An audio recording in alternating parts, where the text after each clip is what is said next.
کیونکہ بلاول بھٹو زرداری صاحب کی ایک سٹیٹمنٹ آئی ہے، وہ بے نظیر صاحبہ کی جو برتھ ڈے کی سیلیبریشن چل رہی ہے، جلسہ چل رہا ہے کراچی کے اندر، انہوں نے کہا کہ ہماری بات چیت چل رہی ہے اور ہمیں امید ہے پوری شہباز شریف صاحب سے تو سالو کر دیں گے، میں نے کیا کہا بہتری کل تک اچھی خبر آ جائے گی۔ میں تاریخ تو نہیں دے سکتا لیکن بہتری ہوگی انشاءاللہ۔ آلرائٹ، اچھا کب آ رہی ہے پاکستان پیپلز پارٹی کابینہ کا حصہ بن کے؟ اس پہ کوئی بات چیت چل رہی ہے داور صاحب؟ پتہ نہیں، میں تو کم آتا ہوں، بس آتا ہوں اور اپنے جو میٹنگز ہیں وہ کر کے دیکھیں۔ اس میں یہ ہے کہ مجھے جو اتنا پتہ ہے کہ پاکستان پیپلز پارٹی کی سی سی نے یہ فیصلہ کیا تھا کہ ہم کابینہ کا حصہ نہیں بنیں گے۔ فیوچر میں اگر کابینہ کا حصہ بنے گی بھی صحیح پاکستان پیپلز پارٹی تو سی سی سے اپنی جو ہے وہ فیصلہ مطلب ہے لے گی، جو آفر جو بھی آتی ہے تو پیپلز پارٹی کی سی سی نے یا کور کمیٹی نے فیصلہ کرنا ہے۔ میں تو اس پوزیشن میں نہیں ہوں یا کوئی اس پوزیشن میں نہیں ہے جو فیصلہ کر سکے، تو let's see what party decide. لیکن سننے میں یہ آیا ہے کہ پاکستان پیپلز پارٹی کے زیادہ تر رہنما چند کو چھوڑ کے ایکسائٹڈ ہیں کہ کسی طریقے سے کولیجن کے اندر کیبنٹ کا حصہ بنا جائے، اس بات کی تصدیق یا تردید کریں گے؟ آپ کے ذرائع کہہ رہے ہو کہ مجھے نہیں پتا اس چیز پاکستان ایز سچ کوئی دیکھیں یہ چیزیں ڈسکس ہوتی ہے سی سی میں۔ سی سی کی جب میٹنگ ہوتی ہے تو ساری پارٹی بیٹھتی ہے، چاروں صوبوں بیٹھتے ہیں، کشمیر والے بھی بیٹھتے ہیں، گلگت والے بھی ہوتے ہیں، ایشوز ہوتے ہیں وہ ڈسکس ہوتے ہیں، پھر اس کے بعد ایک چیز آتی ہے۔ اب میری ذاتی رائے تو ہوگی تو فار ایگزامپل، آپ کی ذاتی رائے کیا؟ اگر میری ذاتی کوئی رائے ہوگی اور میں کیونکہ جب سی سی کا اپنے ممبر مجھے بلاتے کیونکہ اب تو میں کانسٹیٹیوشنل پوسٹ پہ ہوں تو میں پارٹی کے اندر ہی دوں گا، اس کے بعد پارٹی لیڈرشپ جو فیصلہ کرتی ہے متفقہ طور پر تو اس کے بعد چیزیں ہوتی ہیں۔ آپ کے خیال میں پیپلز پارٹی کو حصہ بننا چاہیے؟ نہیں، ذاتی رائے کمپلیٹلی پرسنل، تو میں سی سی کے اندر ہی بات کروں گا۔ یا آپ پی ایم ایل این سے سیکھے نہیں؟ سارے لیڈرز ادھر ادھر آ کے باہر بات کر رہے ہیں، سی سی تو نہیں، میں پریزیڈنٹ زرداری صاحب سے اور بلاول صاحب سے سیکھا ہوں۔ چلے اچھا مجھے یہ بتا دیجیے گا اس ٹائم پر اسپیشلی کنسیڈرنگ کہ بہت زیادہ پولیٹیکل پولرائزیشن ہے، کوئی جماعت آپس میں ایک دوسرے کو ساتھ بیٹھنے کو تیار نہیں ہے، بٹ سی پیک کے معاملات کے اوپر ساری جماعتیں مل کر بیٹھ گئی ہیں، کیا اسی طریقے سے باقی معاملات کے اوپر ساری جماعتیں مل کر بیٹھ نہیں سکتی ہیں؟ کوئی پاسبلٹی نہیں ہے کیا کوئی چین یا امریکہ کوئی اور آ کے ہمیں بٹھائے گا اکٹھے تو ہم اکٹھے بیٹھیں؟ نہیں، میں سمجھتا ہوں کہ چائنا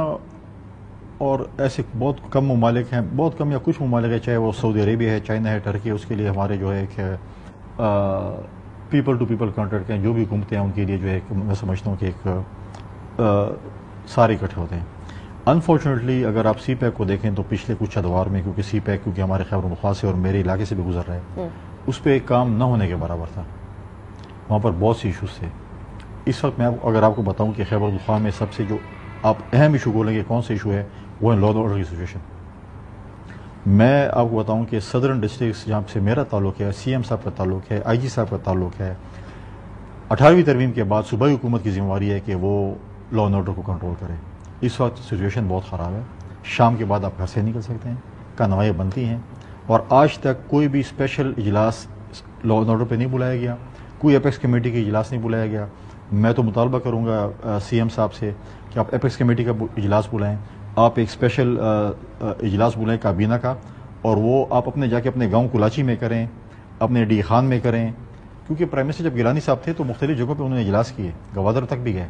تو آپ جا کر ادھر اجلاس کریں، وہاں پہ سچویشن دیکھیں، اور اس کے ساتھ ساتھ میں کہوں گا کہ ان کیمرہ سیشن صوبائی اسمبلی کا بلائیں، اپنے پارلیمنٹرینس کو آن بورڈ کریں، جو اس وقت سچویشن ہے لا اینڈ آرڈر کی کوئی اتنی اچھی نہیں ہے خیبر پختونخوا کی جس طرح بتا جائے، اور اس کے اوپر کوئی بھی آپ دیکھیں کوئی اجلاس آپ نے نہیں دیکھا ہوگا کہ کبھی لا اینڈ آرڈر پہ بلایا گیا ہو، اور حالات دن بدن خراب ہو رہے ہیں۔ Absolutely, there is no doubt about that. آخر میں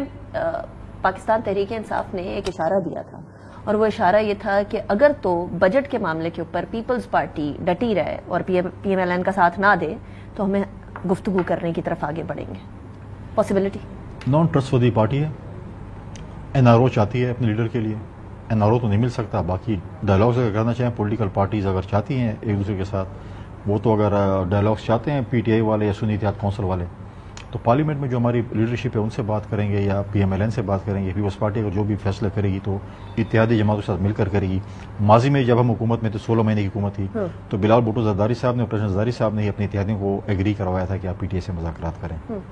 تو لہٰذا کوئی اتنے ٹرسٹ ورتھی پارٹی نہیں، آپ اس پہ اعتماد نہیں کر سکتے، کیونکہ ایک اور گروپ کھڑا ہو جائے گا بولیں گے۔ لیکن ویسے خان صاحب نے آج وہ بات کرنے سے تو کہہ دیا کہ نہیں، کس نے کون سے سیاسی جماعت؟ آپ مجھے بتائیں، سی ایم کے پی مولانا فضل الرحمان صاحب کو گالی نکال رہے ہیں،